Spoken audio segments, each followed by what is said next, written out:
Hi everybody, if you found yourself at this video but haven't watched the previous ones yet, I would recommend giving them a watch just for some context. Otherwise, let's hop into things.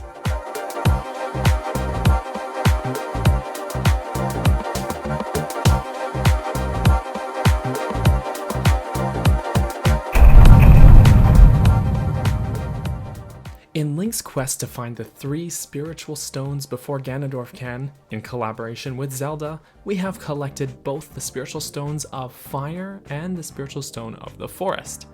All that remains in order to complete the mission Zelda set us out on is to find the spiritual stone of water. I appreciate that at this point, the game is not as directly ushering us to where we need to go. After coming out of the last dungeon, Darunia will suggest we visit the Great Fairy at the top of Death Mountain, but we aren't directly told where the next spiritual stone is. Navi will also chime in and offer the suggestion that Saria may know more info, and you can ask Saria for a more direct hint if you want to, but other than that, no. The game instead leaves it up to you to find your way at this point. It's not hard to find where to go, however, because aside from the plethora of side quests you can do at this time, story-wise, most of the areas kind of have nothing for you. If you explore the various paths out from Hyrule Field, you will find yourself unable to enter Gerudo Desert, and Lake Hylia just doesn't have much going on, aside from an empty bottle here that you can't even reach yet. And we've already covered things in Castletown, Kokiri Forest, and Death Mountain. There's a ton more side content to do as well before we need to do the dungeon. As far as mandatory stuff to complete, our list here is much shorter this time than the last dungeon. A peek at the map will show us a little blip off somewhere we haven't explored yet, but that's about it. So you'll probably find yourself going up to the previously inaccessible trail to Zora's River, which we can now get through because of the bombs we have. But, oh no, not you again.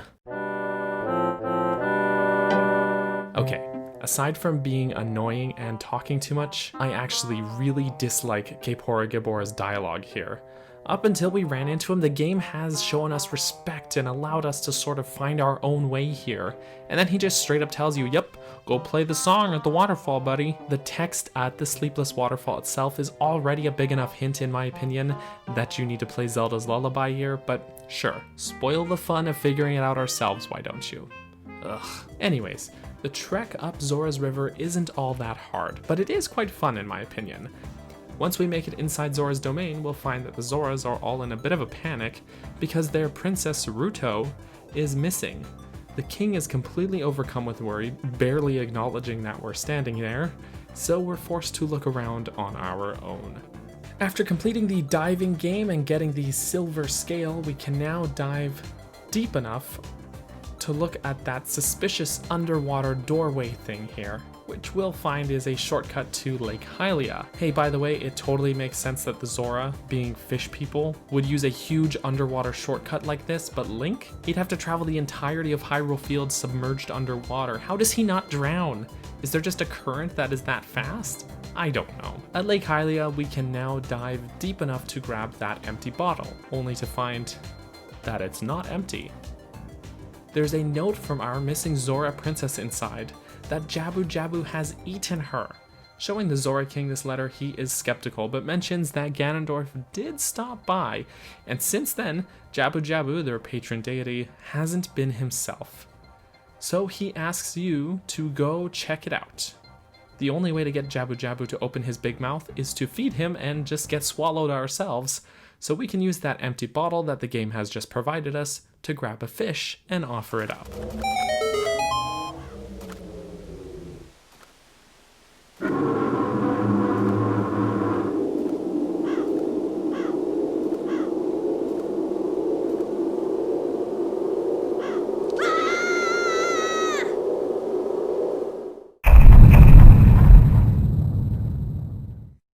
So I mentioned that the last 2 dungeons felt like pretty natural, real parts of this world, but this dungeon's design exemplifies this even further. We're literally inside of a giant fish. Apart from being absolutely f***ing disgusting, the dungeon accomplishes this idea very well. Its overall aesthetic is yucky inner flesh. The rooms all sort of pulsate and move. If you accidentally miss an enemy and strike the wall, the room tremors as if Jabu-Jabu is in pain. The majority of enemies also appear to be parasite-like creatures, though we still have some normal enemies like Octoroks, not sure how they got in here, and what the heck is this Deku Scrub doing here? Do you live here, man? Were you burrowed in his flesh? Did you get swallowed as well and just decided to make the best of it and set up shop here just in case someone needed Deku nuts? Also, the music here really deserves a shout out. While the previous two dungeon themes were mostly just ambient noises, this one is far more recognizable as actual music, but it still accomplishes adding to the atmosphere of this place.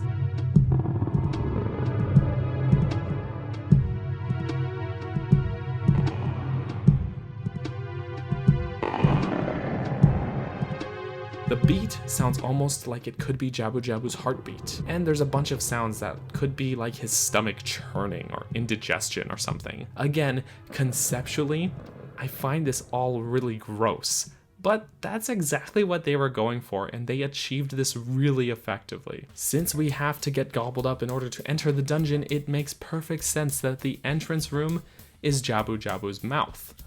Already the threat level is amped up here from the previous two dungeons. In the first room of the Great Deku Tree, the only enemies you'd find were these Deku Babas that were stationary and could only attack you if you engaged with them first. When entering Dodongo's cavern, we just have a room with a bombable wall, so no enemies, just a simple obstacle. But here we are immediately accosted by two Octoroks who pop up and try and shoot you. They're easy to dispatch, but this definitely sets the tone of danger here. There's very few rooms in this dungeon where something isn't there to hurt you. After defeating these guys and these bubbles, sorry, not those bubbles, I mean shabombs, we'll have to hit the switch on the ceiling, which, is it Jabu-Jabu's uvula? I don't know. So if I had to point out a theme in the overall design of these dungeons up until now, the Deku Trees would be its verticality, Dodongo's cavern would be its interconnectivity, which both reflect their in-universe purpose. Here it's a little harder to nail down. Instead of crisscrossing or ascending a central room, the dungeon's design is filled with hallways and branching paths. But this makes sense because we're also inside of a giant fish, not climbing a tree or exploring a quarry. So we don't really have a big central room per se. The room with the holes in the floor, which I'll be calling the pitfall room, is probably the closest that we have, but even then most of the paths don't actually branch off from here in the same way as they did in the previous two dungeons. Also, with all of these branching hallways, most of the dungeon is actually pretty accessible from the start, but you'll find that there isn't much you can actually do in most of the rooms at first. Usually because of some slimy tentacle in your way. Gross. So in this way, I like to imagine the dungeon as a tangled headphone cord. Just bear with me. Imagine you have a tangled headphone cord. The entire cord is visible and there. You can touch it, but you have to find the starting point and slowly unravel it from there. Even though you could reach into the middle and just prod at any one part of the cord, it's not going to do you any good. So you have to slowly unravel it from one end until you've got the entire cord loose. It's a loose metaphor, but you get it, right? Rather than the dungeon being a series of rooms with small puzzles, the entire dungeon is more like one larger puzzle itself. So if you avoided the detours, you should quickly find yourself face to face with our missing princess. Ruto here is pretty rude, actually. She's really ungrateful and annoying. After talking to her, she'll be very dismissive of you and immediately fall through one of the room's pits into the room below. She's fine though. She tells you that she usually comes to feed Jabu-Jabu, but something seems to be wrong with our big fishums here. She is also worried because she lost some precious stone of hers inside of Jabu-Jabu's belly, and won't leave until she finds it.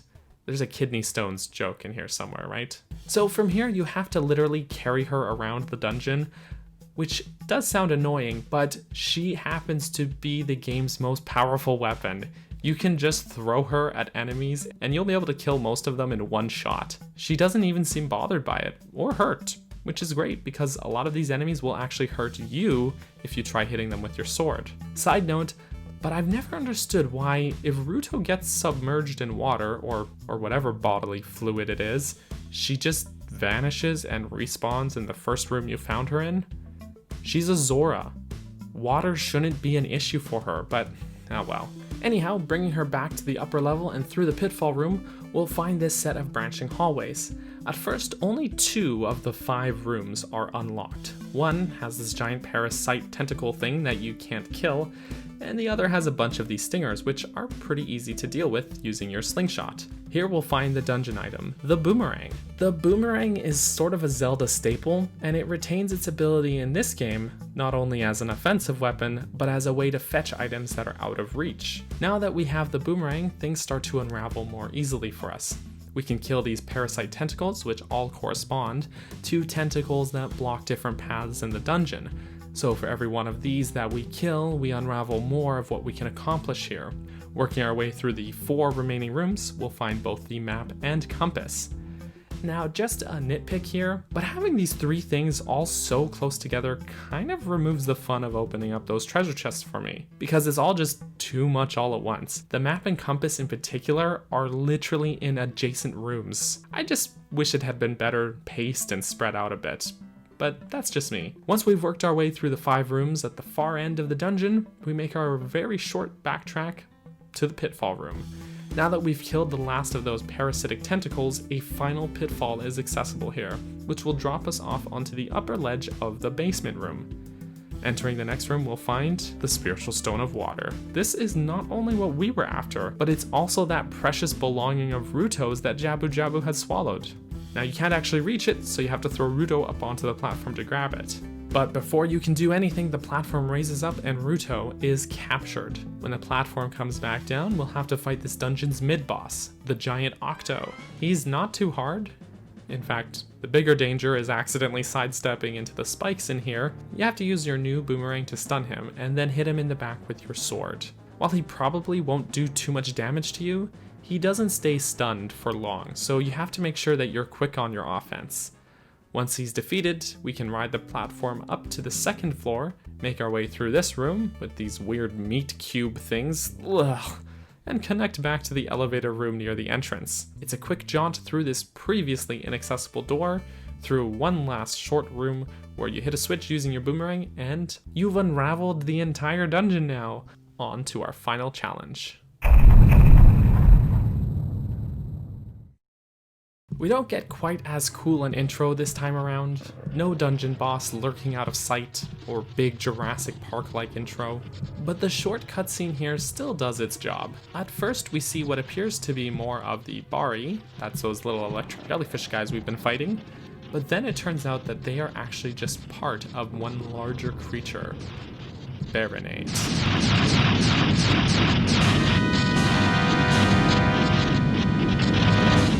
Unlike Goma and King Dodongo, Baronade has not appeared in any previous Zelda games, and his fight here is a real shakeup from what we're used to so far. Baronade seems to be some kind of parasite with tubes latched onto and feeding off of Jabu-Jabu. This fight is actually very fun in my opinion. The pace here is totally different from that of the previous 2 bosses, because Baronade is far more aggressive. He doesn't seem to waste time sort of milling about like the previous 2 bosses. You have to keep moving because Baronade will constantly attack you with either its electric blasts from its weird tubey things, or by sending out its jellyfish minion to get you. You'll need to first get it off of Jabu-Jabu by slicing its tubes with your boomerang, but doing so doesn't make him less offensive.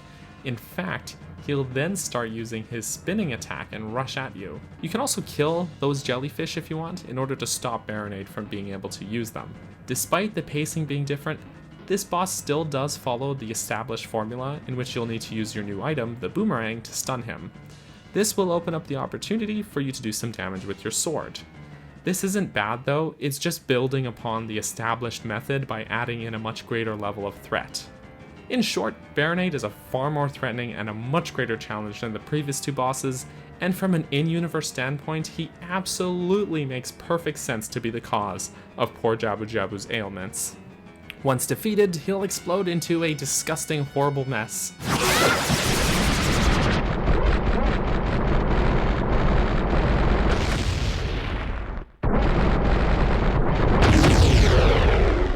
Gross. We'll get our heart container and find Ruto safe and sound.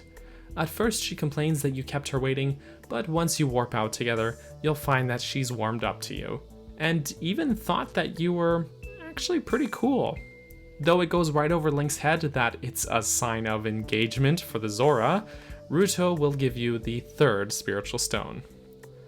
So that's the dungeon. Overall, I really like the layout and design of this dungeon.